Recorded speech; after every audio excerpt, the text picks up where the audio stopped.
이 시간 우리가 내주시는 하나님 말씀 빌립보서 1장 12절에서 21절 말씀입니다. 교독하시겠습니다. 형제들아, 내가 당한 일이 도리어 복음 전파의 진전이 된 줄을 너희가 알기를 원하노라. 이러므로 나의 매임이 그리스도 안에서 모든 시위대의 안과 그 밖에 모든 사람에게 나타났으니 형제 중 다수가 나의 매임으로 말미암아 주 안에서 신뢰함으로 겁없이 하나님의 말씀을 더욱 담대히 전하게 되었느니라. 어떤 이들은 투기와 분쟁으로 어떤 이들은 착한 뜻으로 그리스도를 전파하나니 이들은 내가 복음을 변증하기 위하여 세우심을 받은 줄 알고 사랑으로 하나 그들은 나의 매임에 괴로움을 더하게 할 줄로 생각하여 순수하지 못하게 다툼으로 그리스도를 전파하느니라. 그러면 무엇이냐? 거칠이로 하나 참으로 하나 무슨 방도로 하든지 전파되는 것은 그리스도니 이로써 나는 기뻐하고 또한 기뻐하리라. 이것이 너희의 간구와 예수 그리스도의 성령의 도우심으로 나를 구원에 이르게 할 줄 아는 거로 나의 간절한 기대와 소망을 따라 아무 일이든지 부끄러워하지 아니하고 지금도 전과 같이 온전히 담대하여 살든지 죽든지 내 몸에서 그리스도가 존귀하게 되게 하려 하나니 이는 내게 사는 것이 그리스도니 죽는 것도 유익함이라. 아멘. 요즘 우리가 많이 듣는 말 중에 하나가 위기라고 하는 말입니다. 위기. 가장 큰 위기가 자연 환경 파괴의 위기일 것입니다. 지구의 생명이 다 끝나가고 있다는 것이죠. 그건 우리 인간이 이 지구를 파괴하고 있기 때문에 그렇습니다. 우리의 생전에는 그 일이 없지만 우리 자녀들의 세대에도 그런 일이 없지만 어쩌면 몇만 년이 지나고 나면 이 지구는 몇만 년은 아니겠죠?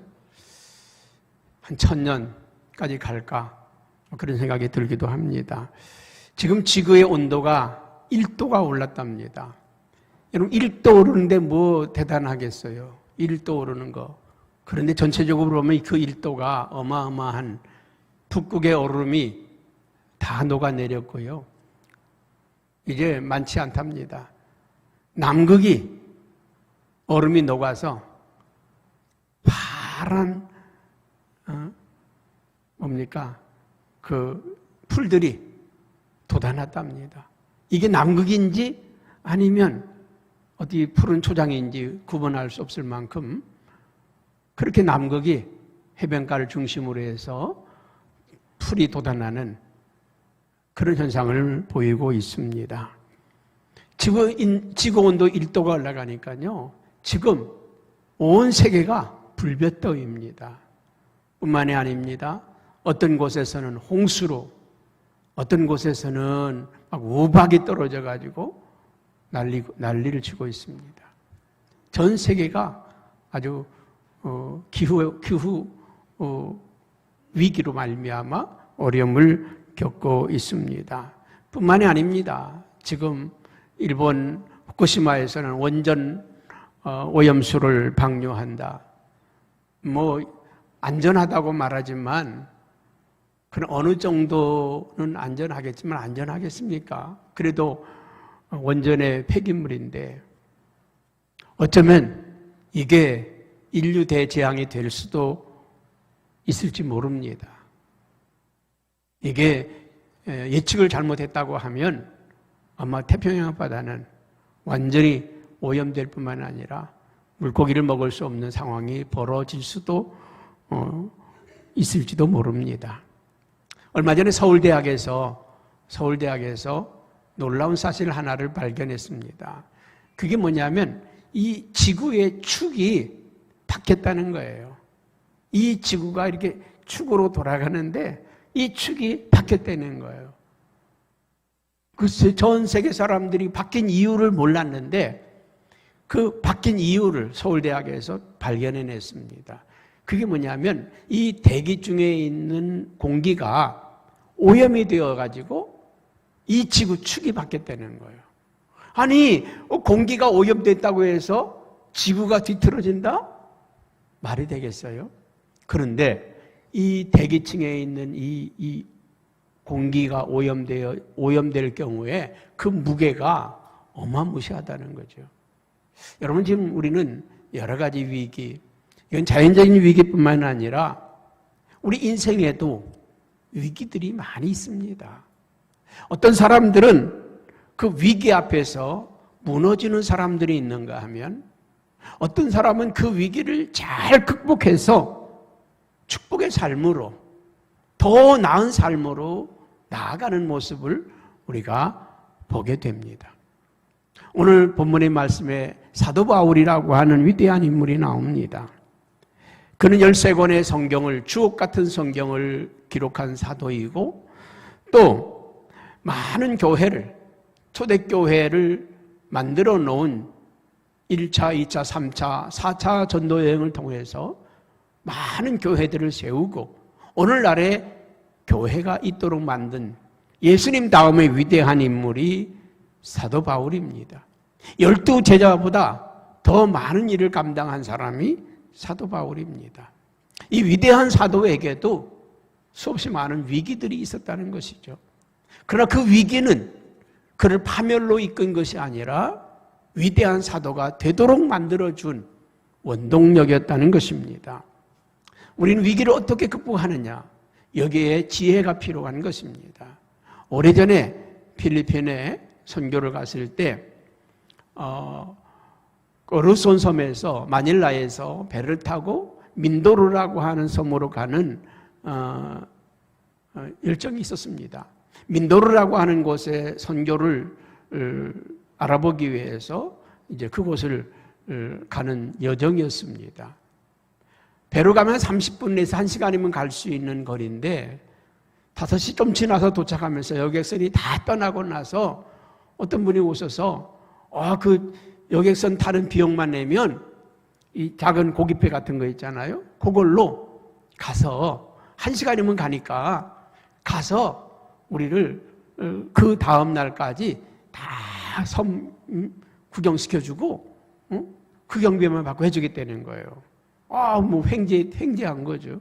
민도르에 가서 또 배를 빌려가지고 섬을 돌아봐야 되는데, 아니 여기서부터 루손 섬에서부터 거기까지 태워다 주고 한 바퀴 돌아주겠다는데 그래 가자고 탔다가 죽는 줄 알았습니다. 1시간이면 간다는 게요. 4시간이 갔는데도 여전히 바다 가운데서 그냥 막 계속 흔들리기만 하네요. 거기서 뱅글뱅글 도는 거예요. 나가지도 못하고 물러가지도 못하고 그냥 그 자리에서 뱅글뱅글 도는 거예요. 바람은 거세게 불고 바다는 흉흉합니다. 어떤 사람들은 나 죽는다고 소리치고 난리치는 사람도 있고, 그런데 선장이 깜깜한 바다에서요, 어디로 가야 될지 모르는 가운데 불 다 끄라고, 후레쉬 불 다 끄고 다 아주 배에 있는 모든 불을 다 끄더라고요. 지륵같이 어두운 밤이 됐습니다. 아니 지금 이 어두운데 불을 밝혀서 길을 찾아야지 왜 불을 끄라고 하나. 불을 다 끄고 아주 열심히 보더니 저기 불빛이 있다고, 저기로 가면 된다고. 여러분, 어떤 위기를 만날 때요, 때로는 이 지혜가 필요한 거죠.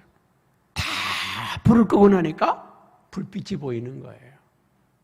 여러분, 서울 하늘에 별이 있습니까, 없습니까? 별 있지요. 우리가 못 보는 거지. 왜 못 볼까요? 서울이 너무 밝아서 그래요. 서울에 있는 모든 불을 다 끄면 하늘에 총총한 별들이 보입니다. 그러니까 이 별을 보려면요, 불빛이 없는 곳으로 가면 하늘에 그 찬란한 별들이 다 보입니다. 서울에서 별을 볼 수 없는 건 너무 밝아서, 서울이 너무 밝아서 별을 볼 수가 없는 것입니다. 오늘 사도 바울에게는 3가지의 위기가 있었어요. 그 첫째는 환경의 위기였습니다. 둘째로는 인간관계의 위기였습니다. 세 번째는 죽음에 대한 위기였습니다. 이거는 사도 바울뿐만 아니라 우리 모두가 겪는 위기입니다. 이 위기 앞에 우리는 어떻게 대처하고 이 사도 바울을 통해서 귀한 교훈을 배울 수 있기를 주님의 이름으로 축복합니다. 오늘 빌립보서는 로마 감옥에서 빌립보 교회에 보낸 편지입니다. 감옥 안에서 쓰는 편지입니다. 여러분 지금 사도 바울이 감옥 안에 갇혀 있습니다. 나가서 열심히 전도하고 복음을 전해도 시간이 아까운데 지금 감옥에 갇히는 신세였다는 것입니다. 환경적으로는 위기죠. 여러분 감옥 안에서 할 수 있는 게 뭐가 있습니까? 아무것도 없습니다. 감옥 안에서 아무것도 할 수가 없죠. 거기 감옥 안에 여러분 기분이 좋습니까? 갇힌다는 게? 아니죠. 너무 힘들죠. 답답하고 너무 괴로운 현실 아닙니까? 그 안에를 좋아할 사람은 하나도 없을 것입니다.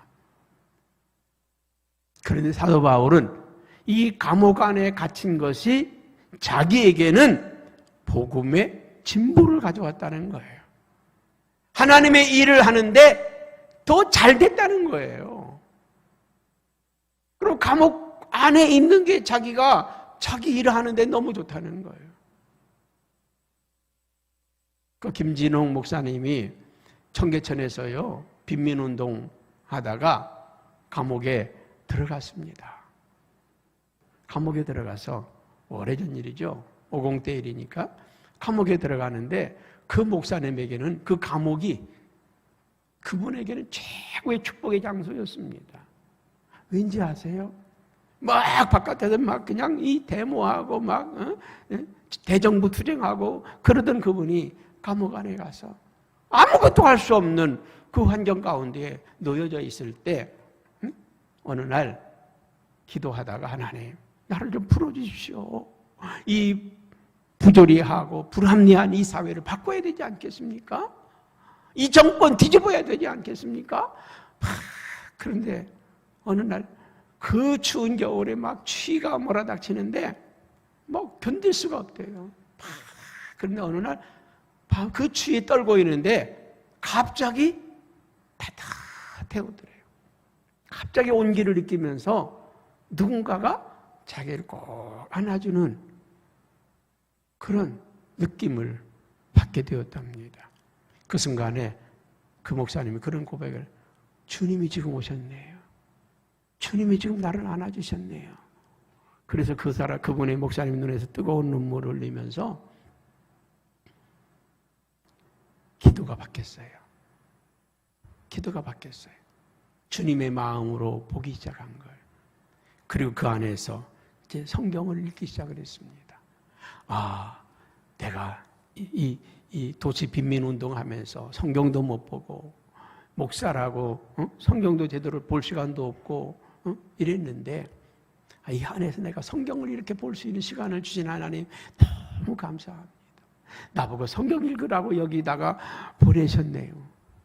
그리고 성경을 열심히 읽고 그리고 감옥에서 나와서 청계천에 가서 여러분 우리 여기서 싸우지 말고 저 남양만 가서 우리끼리 아름다운 천국을 만듭시다.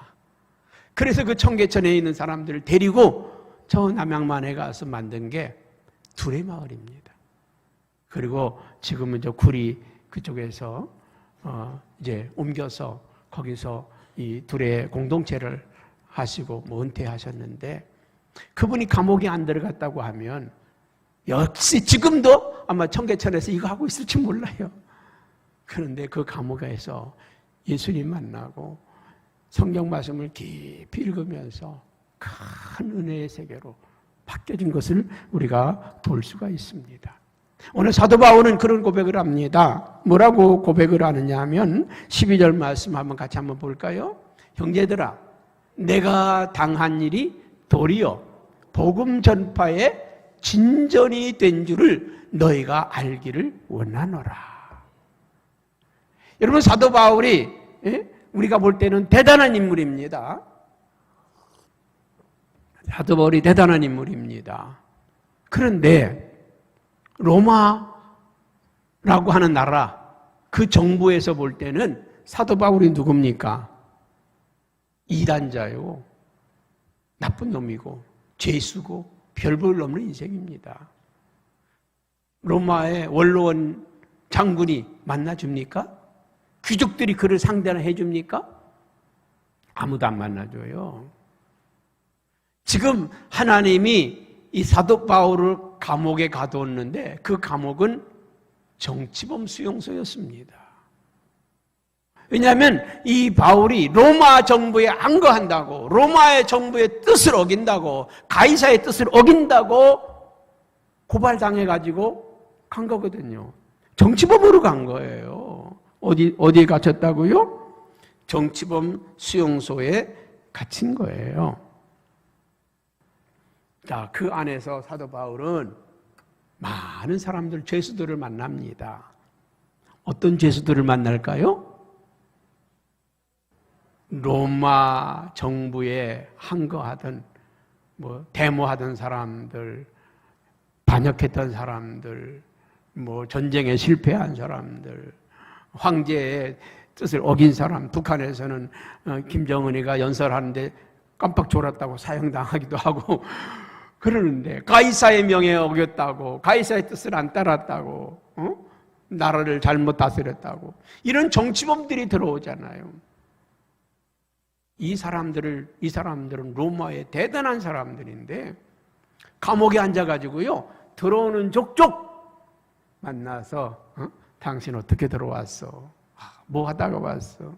그래, 당신이 언젠가 풀려날 텐데 풀려나면 이렇게 사시오. 또 있는 동안에 하나님의 말씀으로 얼마나 설교하기 좋아요. 같은 감방 안에 들어와 있으니. 그래서 사도 바울은요, 자기에게 주어진 그 환경을 축복의 기회로 봤다는 거예요. 축복의 기회로. 이 환경이 나를 죽이는 환경이 아니라 오히려 이 환경 때문에 내가 오히려 더 큰 일을 할 수 있다. 사도 바울은 감옥 안에서 로마를 뒤집어 놓았습니다. 감옥 바깥에 있었다면 만날 수도 없는 사람들을 감옥 안에서 전도하고 한 사람 한 사람에게 복음을 전해서 감옥 안에서 로마를 뒤집어 놨습니다. 여러분, 우리의 삶 속에 여러 가지 어려운 환경들이 있을 수 있습니다. 그러나 그 환경을 우리는 죽겠다고, 내게 왜 이런 시련이, 왜 이런 고난이 왔느냐고 탄식하지 말고 축복의 눈으로 바라보세요. 이 고난 뒤에, 이 시련 뒤에 주실 축복을 바라보세요. 요즘 장마철이잖아요. 비가 억수같이 오고 나면 그 다음에 하늘이 어떻습니까? 밝죠. 그렇게 깨끗할 수가 없어요. 비가 오지 않았다고 하면 볼 수 없는, 비가 오지 않았다면 느낄 수 없는 그 맑은 공기, 맑은 하늘을 경험할 수가 있단 말이죠. 그래서 오늘 13절에는 사도 바울은 이렇게 고백을 합니다. 이러므로 나의 매임이 그리스도 안에서 모든 시위대 안과 그 밖의 모든 사람에게 나타났으니, 그 감옥 안에 있는 사람들에게 오히려 하나님의 은혜가, 복음 전하는 기회가 나타났다는 것입니다. 그래서 사도 바울은 로마서 8장 28절에 우리가 알거니와 하나님을 사랑하는 자, 그 뜻대로 부르심을 입은 자들은 모든 것이 합력하여 선을 이루느니라. 여러분, 실패해도 그 실패 속에 축복을 보세요. 실패하지 않았다면, 많은 성공한 사람들이 그런 말 합니다. 내가 그때 실패하지 않았다면 오늘 있지 않았을 것이다. 그때 내가 실패했기 때문에 오늘의 내가 있는 것이다. 우리나라 건설 회사들이 세계 인류죠. 세계 인류입니다. 왜 세계 인류 건설 회사들이 되었을까요? 삼풍백화점도 무너지고, 성수대교도 무너지고, 여기 행주대교도 무너지고, 우리는 얼마나 많은 실수들이, 잘못된 일이 있었어요. 그 일 때문에 이 건설 회사들이 정신을 바짝 바짝 차린 거예요. 다시는 그런 실수를. 또 얼마 전에 보니까 GS라고 하는 건설회사가 저 검단에 아파트를 지었는데 철근을 빼먹어가지고 그 어마어마한 아파트를 다 물고 새로 지어야 되는, 앞으로 GS는 세계 최고의 건설회사가 될 줄로 믿습니다. 왜요? 그런 뼈아픈 실수가 있었기 때문에 아마 앞으로는 그런 실수 절대 안 할 거래요. 한 번, 두 번 실수는 병가지 장사라 그러잖아. 약이 되는 거예요. 약이 되는. 여러분, 사업하다 실패했다고, 인생 살다가 어려움 당했다고, 그것이 끝이 아닙니다. 그것이 여러분에게 뼈저린 교훈이 되어서 오히려 더 큰 일을 할 수 있고, 더 귀한 일을 할 수 있고, 축복의 기회를 만들 수 있다는 것입니다. 두 번째 사도 바울에게 위기는요, 인간관계의 위기였습니다. 사람과의 위기를 사도 바울은 복음 전파의 기회로 삼았습니다. 여러분, 우리가 외국 나가면 반가운 게 있어요. 한국말만 들려도 굉장히 반갑습니다. 한국 사람 보면 너무너무 반갑죠. 어쩌다가 한국 식당 보면 막 환호 지릅니다. 환호를 질러요. 이번에 목사님들 모시고 대만 갔을 때 풀이라고 하는 곳에서 점심을 먹기로 되어 있었어요. 그 풀이라고 하는 저 대만 중심의 난토라고 하는 곳이 있는데 거기에 한국 분이 하는 식당이 있어요. 거기 있으니까 거기 식당에 가자고. 그런데 가면서 소식을 들어봤더니 이 사장님은 돈을 벌어가지고 타이페이로 이사로 와 사시고 종업원이었던 분이 그 식당을 운영을 하는데 이건 한국 음식이 아니라 대만 음식하고 짬뽕 음식입니다. 맛이 되게 없습니다. 그래서 우리가 안 가고 방향을 돌렸는데 어떤 분들은 그래도 가보자고 시간이 없어서 못 갔는데 여러분 한국 음식점만 하나 봐도요 막 그냥 침이 돌고 절로 가자고 그러잖아요. 맛없는 김치찌개도 그렇게 맛있게 느끼고요. 맛없는 된장찌개도 그렇게 맛있게 느낍니다. 그런데 여러분 어디 나갈 때 가장 무서운 사람이 한국 사람들이라는 거 아세요? 외국 나가서 사기를 당하면 어느 나라 사람한테 당할까요? 한국 사람한테 당합니다. 그렇게 반갑고 고마운 사람들 앞에 사기를 당합니다. 여러분 2000년 전에 사도 바울이 복음을 들고 터키, 그리스, 로마 이것저것 복음을 전하러 다니는데 같은 동족 유대인을 만나면 얼마나 좋았겠어요. 그런데 가는 곳마다 누구 때문에? 유대인 때문에 쫓겨다니기 일쑤이고 유대인 때문에 고발당해서 감옥에 들어갔고 유대인들 때문에 돌에 맞아 죽을 뻔했고 유대인들 때문에 수없이 많은 고통을 겪었습니다. 사도 바울을 영접해 준 사람들은 다 이방인들입니다. 이방인들이에요. 그들이 다 사도 바울에게 먹을 것을 제공해 주고 또 사도 바울에게 거처를 제공해 주고 사도 바울을 도와줬어요.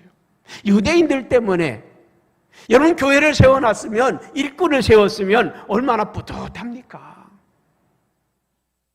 근데 그 일꾼들이 싸우고 있네. 참 얼마나 참 가슴 아픈 일입니까? 교회를 세워달라고 교회를 충성해달라고 장로님들을 세우는데 장로님들끼리 싸워? 권사님들끼리 싸워? 같이 협력하고 도와서 일을 해야 되는데 같은 성도들끼리 다투고 싸우는 모습들이 많았다는 것입니다. 그래서 오늘 15절에는 이렇게 고백을 하죠. 한번 같이 볼까요? 어떤 이들은 투기와 분쟁으로 어떤 이들은 착한 뜻으로 그리스도를 전파하니 서로 막 경제심이 붙었는데 서로 막 어떤 경쟁인지 아세요? 누가 30분 기도하니까 나는 저 사람보다 5분 더 할 거야. 저 사람 갈 때까지 내가 기도할 거야. 어떤 사람이 전도를 했어요. 나도 할 수 있어. 시기 질투하는 거죠. 선한 일도 시기 질투하기도 하고 또 투기하기도 하고 다른 어떤 사람이 나보다 헌금 더 많이 하는 거 못 봐줘. 나는 저 사람보다 많이 할 거야. 우리에게도 그런 시기 질투가 많았으면 좋겠어요. 저 사람이 뭐 교회에다 뭐 해놓으니까 나도 할 수 있어. 나도 할 거야. 대표적인 사람이 누구예요? 아나냐 삽비라 아닙니까? 바나바라고 하는 사람이 땅을 팔아서 교회에다가 다 헌금을 했어. 그랬더니 그 땅 판 돈을 가지고 가난한 사람들에게 나눠줬더니 초대교회는 가난한 사람이 없어졌더라. 그래서 나도 할 수 있어. 나도 할 수 있어. 그래가지고 아나냐 삽비라가 땅 팔아가지고 베드로에게 가져왔어요. 우리도 땅 팔아 가져왔어요. 우리도 땅 팔아 가져왔어요. 근데 베드로가 묻죠. 이게 전부냐? 예, 전부입니다. 왜 하나님을 속이고 성령을 속이냐? 네 것 가지고도 네 마음대로 못하냐?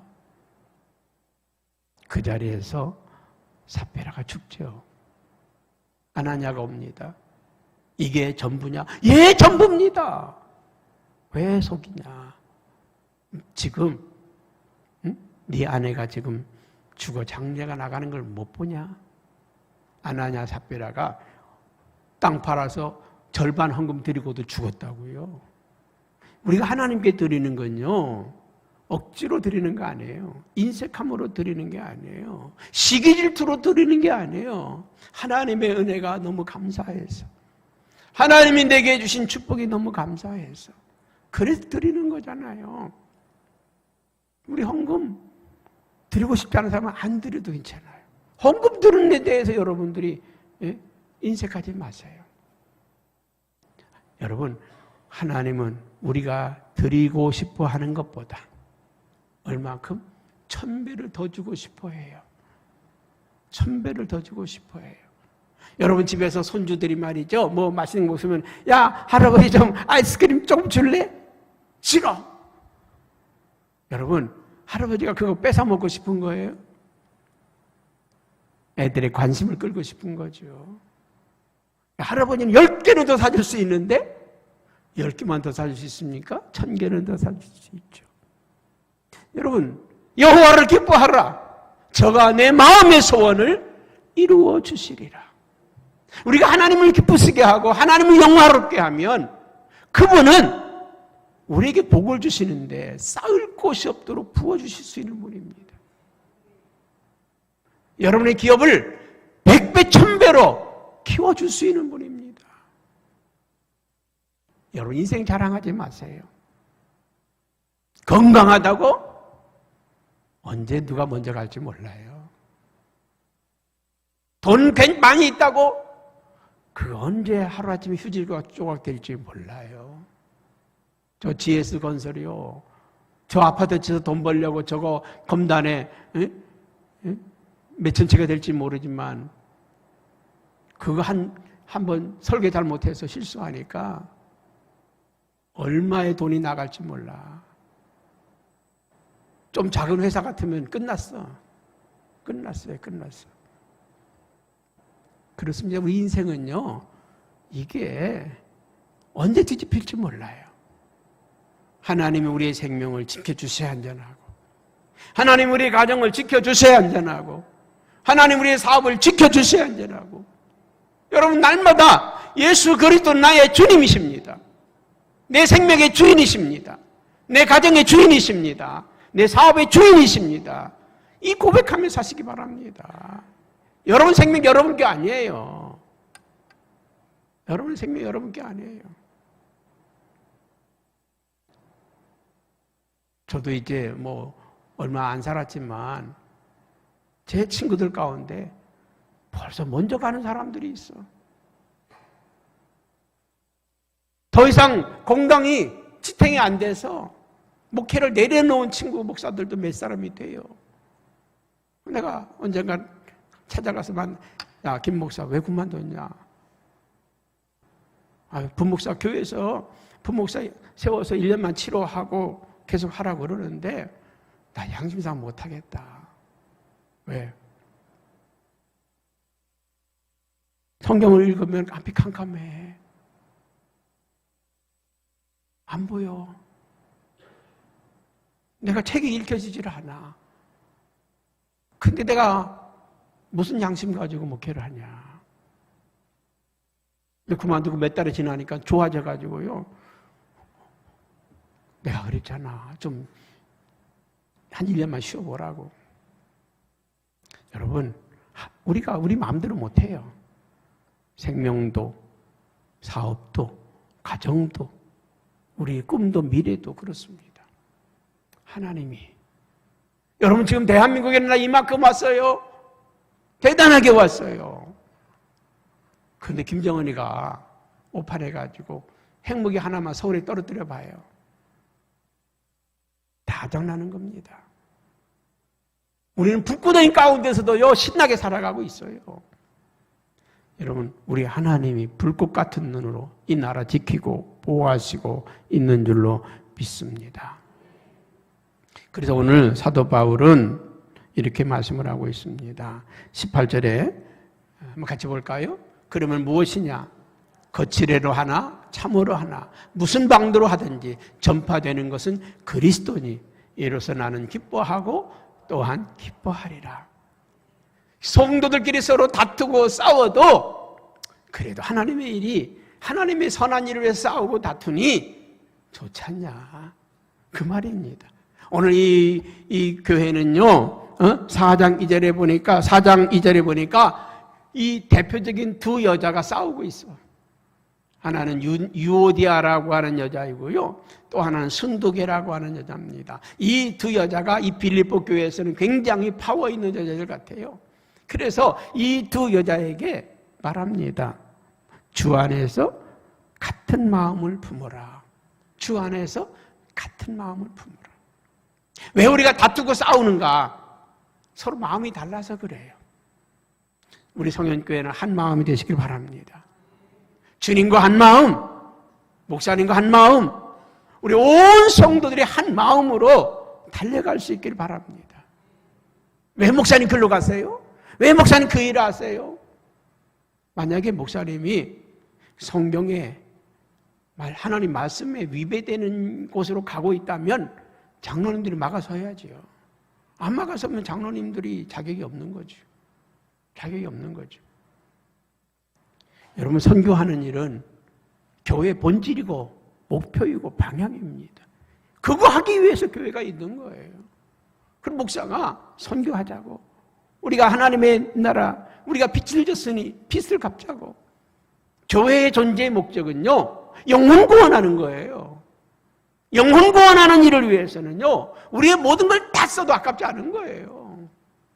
모든 걸 다 써도 아깝지 않은 거예요. 만약 여러분 손주가 지금 큰 병에 걸려서 대수술을 해야 되는데 1억이 든다고 생각하면 1억을 마련할 길이 없다면 집 안 팔겠어요? 여러분 집보다 여러분 손주 생명이 더 소중하잖아요. 여러분 자식 생명이 더 소중하잖아요. 하나님은요 영혼을 구원하기 위해서 독생자 아들을 이 땅에 보내셨습니다. 우리 교회의 목적은 영혼을 구원하는 일이고 복음을 전하는 일입니다. 이 땅을 구원하는 일입니다. 여러분 주님 나라 갈 때는 다 놓고 가잖아요. 다 놓고 갑니다. 그래서 오늘 주님의 마음을 품어라. 우리가 한 마음을 품을 때 교회는 하나가 될 수 있고 아름다운 역사를 이루게 될 줄로 믿습니다. 링컨이 그 선거운동을 하는 가운데 그런 일이 있었답니다. 어떤 사람들이 와서 막 비방을 하는데 야, 저 얼굴 생긴 거 말고 고릴라같이 생겼잖아. 고릴라같이. 야, 옛날에 링컨이 뭐하고 산지 아냐? 모욕을 줍니다. 저 링컨이 말이야 옛날에 젊은 시절에 술 팔던 사람이야. 술가게 하던 사람이야. 술가게 점원으로 있던 사람이야. 그런데 무슨 한나라의 술 팔던 놈이 무슨 한나라의 대통령이 되겠다고 나왔냐고. 그랬더니 링컨이 씩 웃으면서 제가 고릴라 같이 생긴 거 제 잘못입니까? 우리 부모님이 나를 이렇게 낳아서 그렇지. 그래도 제 마음은 따뜻합니다. 얼굴은 고릴라 같이 생겨서도 제 마음이 따뜻합니다. 옛날에 제가 너무 가난하고 너무 힘들어서 받아주는 데가 술집밖에 없어서 제가 술집에서 일했습니다. 그런데 여러분, 저분은 그 술집의 단골 손님이었습니다. 그래서 뻥 터져가지고 많은 사람들이 막 웃고 난리가 나고, 오히려 선거운동하던 링컨이 인기 대박이었다고 합니다. 여러분, 때로는 우리 비난하는 사람들 유머로 웃으면서 넘길 수도 있어야 합니다. 어떤 목사님이 부흥회를 하러 갔는데 어떤 분이 쪽지를 올렸어요. 목사님, 남대문이 열렸습니다. 아유, 남대문 연 상태에서 막 왔다 갔다 하면서 설교했으니 얼마나 참 무한하고 창피스럽습니까? 근데 딱 받아들고, 여러분 지금 남대문이 열렸다고 지금 전보가 왔습니다. 제가 남대문 닫고 오겠습니다. 그래서 그 자리가요, 막 웃음바다로 만들었다는 거예요. 살다 보면 어려움도 당하고 힘든 일도 있고, 그걸 웃음으로 넘길 수 있는 지혜, 우리에게는 필요합니다. 사도 바울은 세 번째 위기가요, 죽음에 대한 위기였습니다. 이 빌립보 감옥에 있을 때는 이미 나이가 로마 감옥에 있을 때는 나이가 많이 차서 죽을 날이 가까워 오고 있었습니다. 이 감옥에서 자기의 몸이 견뎌낼 수 있는 그런 위치가 아니었습니다. 그러면서 그는 오늘 20절 말씀에 그렇게 고백을 하고 있습니다. 나의 간절한 기대와 소망을 따라 아무 일이든지 부끄럽지 아니하고 지금도 전과 같이 온전히 담대하여 살든지 죽든지 내 몸에서 그리스도가 존귀하게 되기를 원하노라. 살아도 나는 주님을 위해 살 것이고 죽어도 주님을 위해서 죽는다. 여러분, 죽음의 위기는 누구에게나 공포이고 누구에게나 정말 앞이 캄캄한 일입니다. 나는 우리 교회 성도님들 참 많이 장례 치렀습니다. 요새는 장례가 없으니까 할 일이 별로 없는 것 같아요. 장례 치르면 도중에도 또 장례 나고요. 끝마치고 돌아오래 또 장례 나고요.